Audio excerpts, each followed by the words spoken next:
야당 국민의힘은 대선 패배 후 쇄신의 길을 찾고 있는데요. 과정이 영 순탄치가 않습니다. 급기야 어제 권성동 원내대표가 충돌을 노출하느니 차라리 예정된 의총 안 하는 게 낫다 이러면서 취소해버리는 상황이 벌어졌는데 다음 주 원내대표 선거까지 다시 의총을 열기는 좀 어려워 보입니다. 국민의힘 도대체 어떻게 돌아가고 있는 건지 이분에게 들어보도록 하겠습니다. 박정아 의원입니다. 의원님 안녕하세요. 안녕하세요. 오랜만에 뵙습니다. 예, 오랜만입니다 의원님.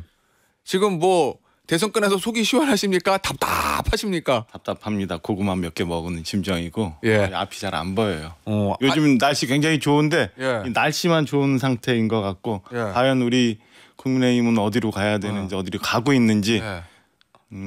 갑갑한 상황입니다. 일단 제가 궁금한 거는 위기는 위기라고 인식을 해야 이제 해결책이 나올 거 아니에요. 그렇죠. 원인 분석. 국민의 의원들이 특히 이제 영남권에 있는 중진 의원들이 야 큰일 났는데 이대로 가다 우리 당 망하겠는데 진영 전체가 괴멸되겠는데 이런 위기 의식 자체는 있습니까?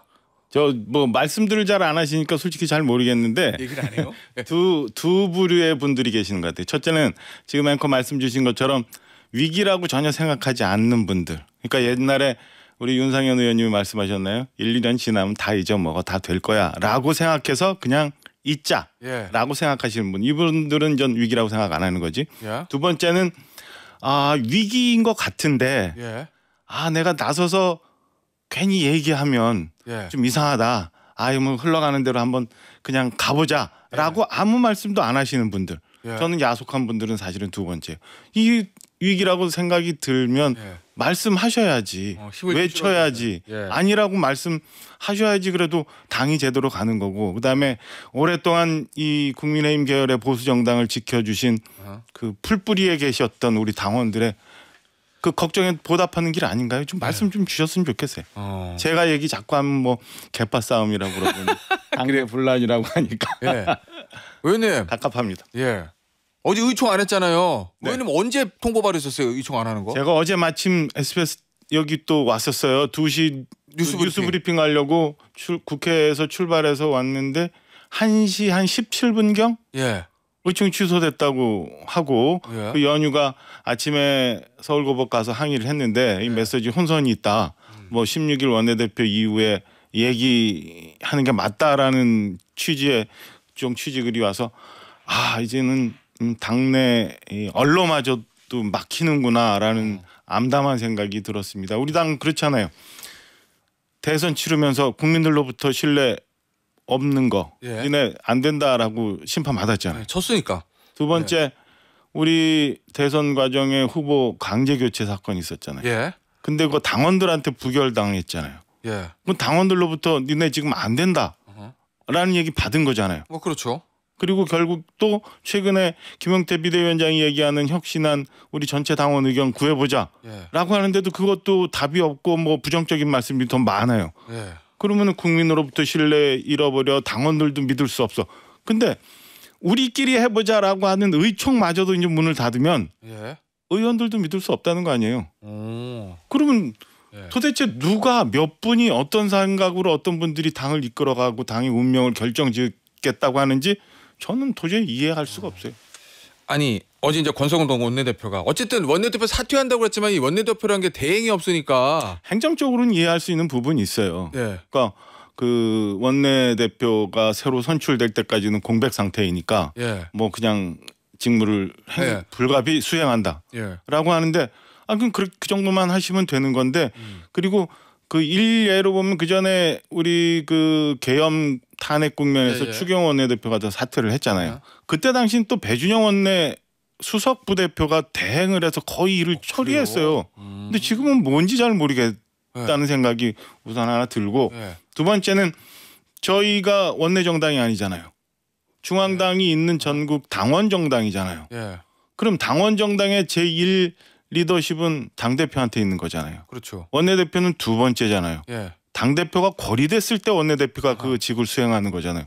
지금 비대위원장이 있잖아요. 맞아요. 김용태 비대위원장이 있잖아요.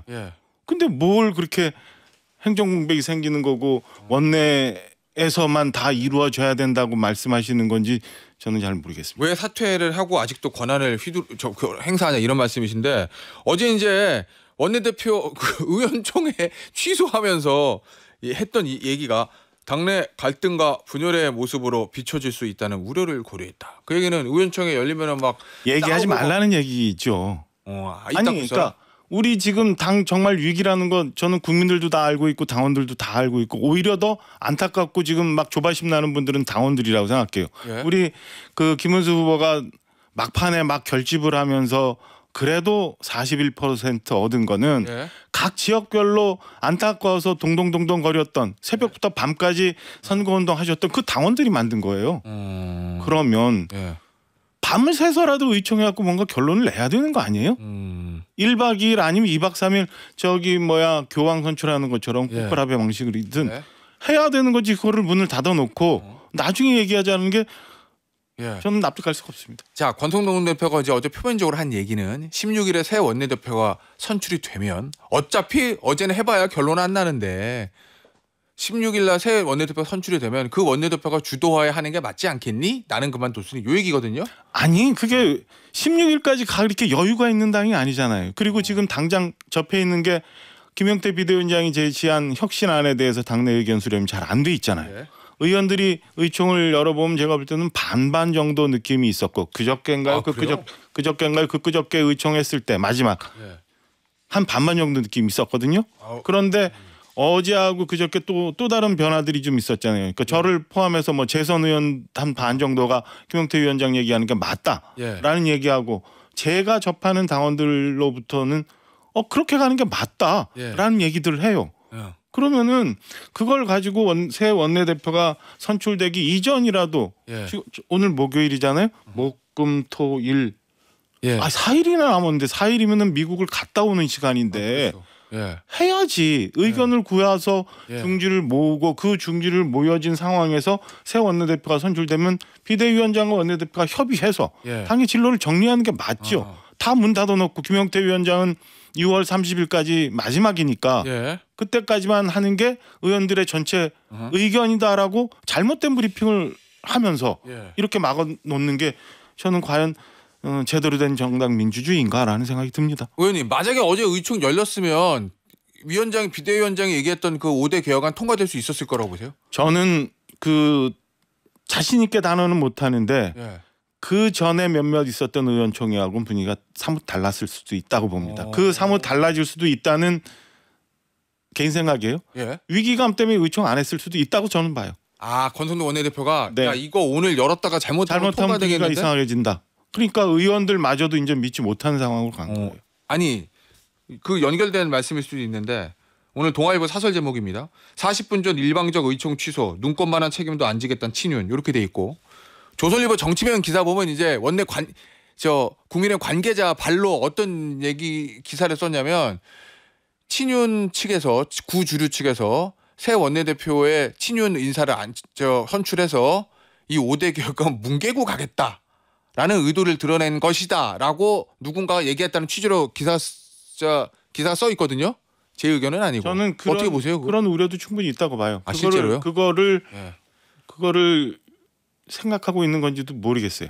그러니까 뭔가 투명하지 않아요. 투명하지 않은 이렇게까지 바닥까지 간 정당에서 투명하지 않을 이유가 뭔지 모르겠는데 16일 원내대표 선출까지 그냥 가자는 게 무슨 뜻인지 잘 모르겠어요. 우선 구조적으로 보면 저희 당 의원총회 하면은 아무래도 친윤이나 법륜이나 아까 제가 말씀 안 하시고 가만히 계시는 분들 이런 분들까지 포함하면은 그쪽에서 미는 후보가 될 가능성이 높거든요. 그러면은 지금까지 당내 쇄신을 위해서 주장했던 김용태 비대위원장을 중심으로 한 그런 주장, 또 다른 비윤 계열에서 주장하는 얘기들 이런 것들 다 뭉개고 새로운 무언가를 제시하면서 당내 화합과 분열을 막고 지금 이재명 정권에 맞서서 대여 투쟁을 강하게 하기 위해서 이렇게 해야 된다라고 하는 또 다른 어나더안이 나올 수도 있다라고 생각을 합니다. 그러면 지금 현재 그게 지지를 받고 당원들한테 이게 맞는 길인 것처럼 보일 수도 있지만 결국에는 당이 고사돼 가는 결과가 올 수도 있다고 저는 생각해요. 의원님은 김용태 비대위원장 5대 개혁안 찬성하셨던데 SNS에 글 올려주셨던데. 네. 맞죠? 저는 저는 오랜만에 정말 시원한 느낌을 받았어요. 그리고 이게 제가 어떤 우리 정치평론가는 그러더라고요. 왜 친한 색깔이 강한 네가 먼저 얘기를 해서 이게 마치 개파 싸움처럼 되느냐. 근데 전혀 그런 건 아니었어요. 저는 그러면 친한 게하고 전혀 관계 없는. 예를 들어서 뭐 미리 소통, 한동훈 전 대표랑 아니, 이런 거 아니에요? 전혀 없죠. 전혀 없고 저는 젊은 비대위원장이 우리 당의 혁신을 위해서는 이런 게 필요하다고 제시를 했던 일요일 아침인가요? 뭔가 한 대 맞은 것 같고 이거는 정말 응원해줘야 된다는 생각이 들었어요. 개파의 문제가 아니다. 개파의 문제가 아니죠. 우리 결과 나왔잖아요. 제가 이제 이 얘기하면은 막 그 여론조사 막 얘기 많이 해야 되니까 간단하게만 하면 그 선거 이후에 그 윤석열 대통령을 찍었다가 김문수 후보를 안 찍은 분들의 분석 나온 거 있어요. 있어요. 그리고 갤럽을 통해서 왜 김문수 후보를 안 찍은 이유 이런 거 다 나와 있어요. 이거 보면 정리하면 두 가지예요. 계엄과 탄핵에 대한 입장을 정리해라. 그 늪에서 빠져나오든지 강을 건너야 된다라는 것 하나. 두 번째는 그 야밤에 있었던 후보 강제 교체에 대한 문제에 대해서 정리해라. 그러니까 그런 것들이 없이 어떻게 선거를 이길 수 있었냐 이런 거거든요. 가령 이제 시험을 보면 100점짜리 배점의 시험을 보면 계엄과 탄핵에 관한 게 배점이 한 50점이에요. 그리고 후보 강제 교체에 관한 게 한 30점이에요. 전체 80점은 전체를 좌우하는 거는 있어요. 그리고 후보의 경쟁력이나 후보의 뭐 가족의 경쟁력이나 뭐 이런 걸 치면 그건 각각 2점, 1점 정도 될 수 있는데 애써 시험 보면서 이 80점 배점은 놔두고 2점, 1점짜리만 계속 따려고 하니까 선거에 어떻게 이겨요? 점수 못 받는 거예요. 알겠습니다. 그럼 80점 배점을 정리해야지. 결국 의원님. 네. 언론의 시각은 차기 당권을 둘러싼 개파 싸움이다. 이런 식의 시각들이 좀 있어요. 차기 당권을 누가 잡느냐.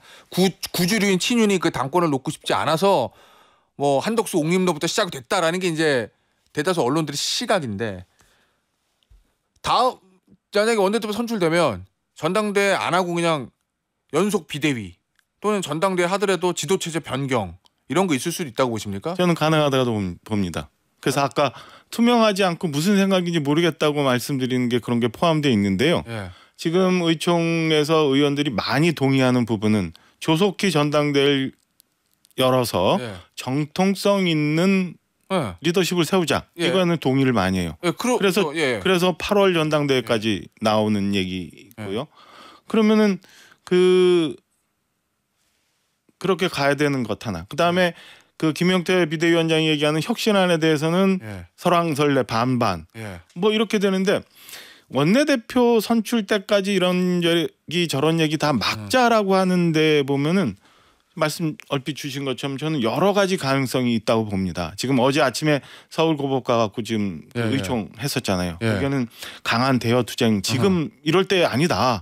우리 똘똘 뭉쳐서 강한 대여 투쟁 해야 된다. 이런 얘기 하잖아요. 그러면 원내대표가 선출이 되는데 아니면 선출되는 과정에서 어떤 뭐 후보분이 자 우리 당내 분열이 너무 심하니까 이런 식으로 계속 가면 안 됩니다. 전당대회 열어도 좋은데 빨리 리더십 세우고 뭐 일각에서 얘기하는 것처럼 비대위를 오래 가는 건 아니고 전당대회 빨리 열어도 좋은데 당내 분열이 너무 심하니까 지금처럼 있는 단일 지도체제 없애자. 집단 지도체제로 가자. 집단 지도체제 그래서 최고위원 1, 2, 3 뭐 이런 식으로 가는 그 옛날에 저 봉숭아학당 얘기 나왔던 것처럼 그렇게 가자라고 주장할 수도 있고 두 번째는 아니 민주당의 공세 이재명 정부 새로 시작해서 가는데 그리고 뭐 3대 특검 뭐 나오고 막 각종 수사되는데 우리가 이렇게 있어서는 되겠느냐. 전당대회가 무슨 소용이냐. 그냥 비대위로 가자. 그리고 나중에 그때 가서 전당대회 열자라고 얘기할 수 있다고 저는 충분히 봐요. 그거는 명분상으로는 지금 얘기한 뭐 분열, 대여투쟁 이러지만 속내는 당권은 절대 놓을 수 없다. 라는 거로밖에 저는 해석을 못합니다. 그 누구에게 절대 당권을 줄 수 없다 그거잖아요. 뭐 그런 셈이 되는 거죠. 그 누구로 지목이 되는 것으로 강하게 추정되는 한동훈 전 대표. 전당대회가 열린다는 전제하에 지도체제가 지금과 같다는 전제하에 나옵니까? 저는 저 개인적으로는 권하고 싶지 않아요. 그래요. 그러니까 제가 그 전에 그 총선 이후에 전당대회를 통해서 대표 선출됐을 때 같이 일했잖아요. 그때는 무려 63%나 됐는데 그때도 아무것도 할 수 없는 구조였어요. 그때는 심지어 한쪽에서는 윤석열 대통령이 계셨고 한쪽에서는 지금 얘기하는 당내 그 다수의 그 세력들이 있어도 아무것도 못 하겠어요. 아무것도 할 것도 없었고. 그러니까 지금도 그게 변화가 사실은 없거든요. 하나는 윤석열 대통령만 없어졌을 뿐이에요. 당내 주류의 생각들은 여전히 비슷해요.